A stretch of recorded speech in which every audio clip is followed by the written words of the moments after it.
Someone who will certainly be bracing for the impact of these tariffs is Keanin Loomis, President and CEO of the Canadian Institute of Steel Construction.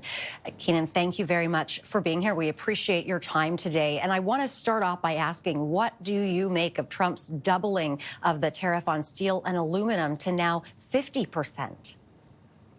Yeah, it's difficult to swallow. I'm learning this just as I'm about to go on, and it's petty. Obviously, we're being played with by somebody who's driven by retribution, and at a time when like I just came from Washington, D.C. last week.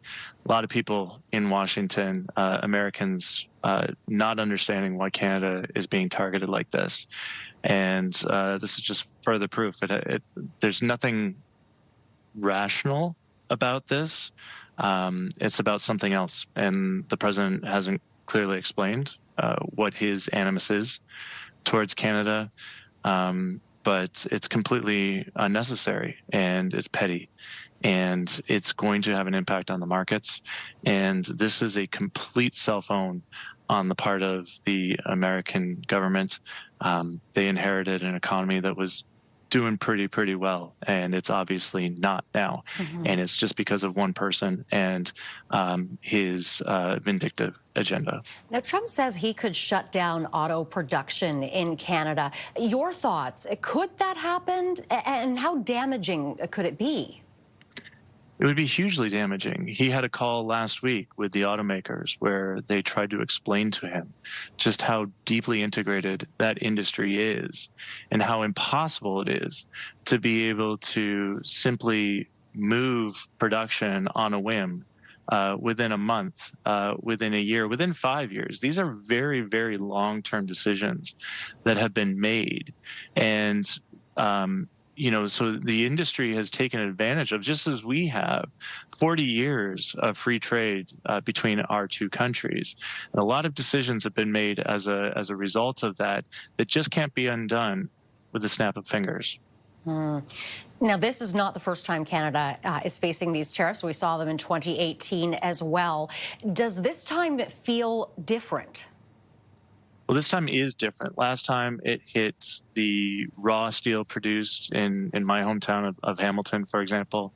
Stelco and Dofasco have done a really good job of fitting within that North American supply chain, as I talked about, completely, like, constantly innovating their product to make sure that they're able to compete in what is a very difficult global industry.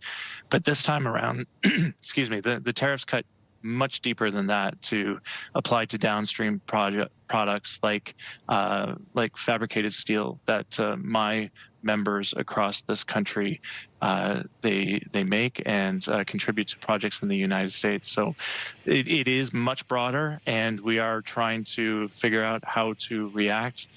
Some of the regulations were just handed down just days ago. We have lawyers pouring through it, trying to figure out how we trade across the border these days.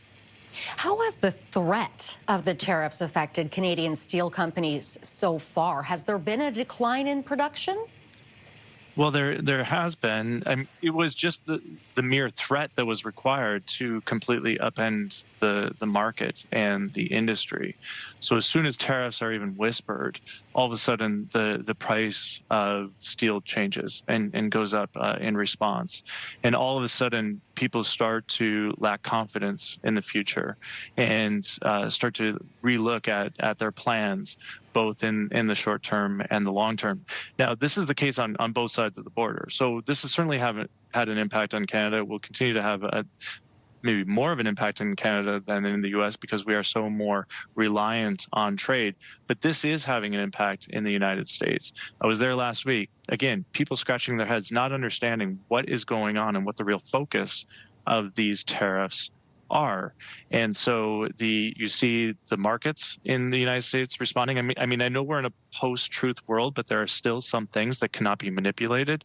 The markets being one of them. Consumer confidence in the U.S. is way down, as well as companies across the country, far away from the Canadian border, are starting to understand that their best customer, their biggest customer, is being subject to tariffs, being subject to unfair retribution, and is pissed off about it.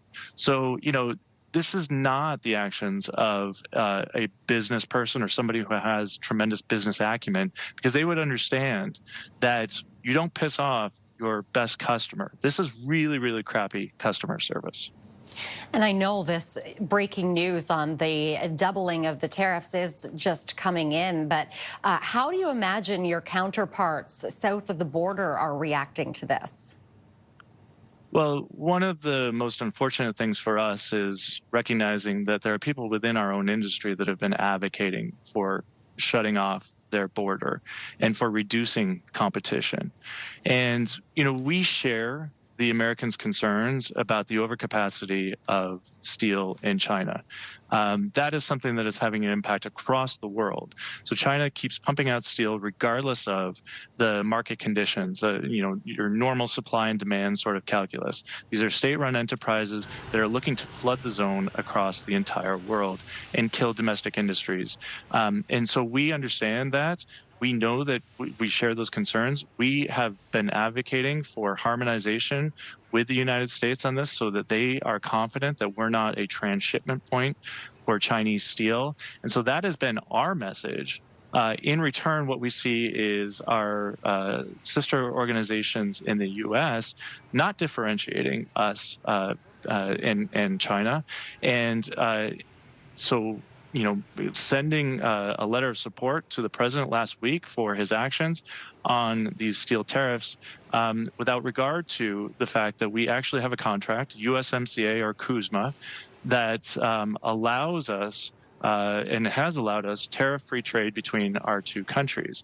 So it's really, really disappointing. And what we're seeing is that the steel producers in the U.S. in particular, sure, their revenue is going to go up. It'll be at the expense of the rest of the economy, and it'll be at the expense of their own workers. This is why the United Steelworkers, why the iron workers are against these tariff actions, because even though this brought in more revenue for the steel companies last time around, that revenue never made its way down into the wages.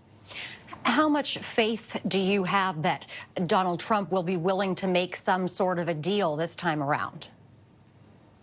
Well, the sentiment that I got from the U.S. last week when I was there is that this just cannot be sustained. Again, you can't manipulate objective markers like the markets, for example, the Dow Jones Industrial.